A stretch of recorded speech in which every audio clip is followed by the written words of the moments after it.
So the saliva thing is curious. If I can just take a moment. Absolutely. Yes. Most people don't think of their saliva very often, I don't think they think of it at all but unless they got something they got to get out of their mouth.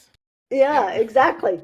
And I was just fascinated when I realized that we produce 2 liters of saliva every day.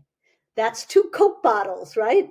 And we recycle 1 liter of it. So now it becomes messengers for the body. So that's really key, number one. And secondly, checking our saliva 4 times a day can allow you to know where you need to navigate and what tools from a toolkit you want to reach into to reestablish that nervous system balance.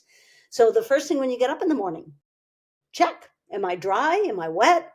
What's going on? And then right before lunch, right before dinner, and right before bed. So again, in tournament style, when you get up, halfway through the tournament, at the end of the tournament, where am I at? How do I need to soothe my body? And And there's a test probably, for that. Not to interrupt you, but there's testing that someone could do. A very simple, effective saliva test. yeah, you know what? Unfortunately, it's not commercially available yet. Okay. It's just in study, and because they measure flow rate, so they measure how many milliliters you're releasing of saliva every moment, allows Uh-huh. you to know where you are with the nervous system. But what we found is subjectively, you can tell when you're juicy and not. And so if you find yourself kind of dry, the first thing to do is simple. You can actually take lozenges. You can do essential oil lozenges, you can do Ricola, you can do lemon drops. That's soothing and suckling, and with the particular elements in it, like lemon is very, as they call sialagogue, which is kind of a fun word to say, producing saliva.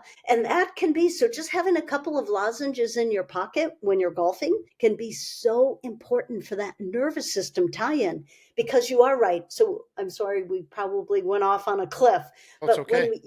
Cliffs are good in this show. when you're high arousal, what happens is our saliva drops naturally. And part of the reason is, why do you need to be digesting food if you're in a critical fight or flight or freeze mode? And secondly, our immune system goes on suspension. We don't process anything of the microbes coming into the body because the body says, I don't know if I'm going to be around, because fight or flight or freeze, right? So both of those systems suspend themselves until saliva flow comes back.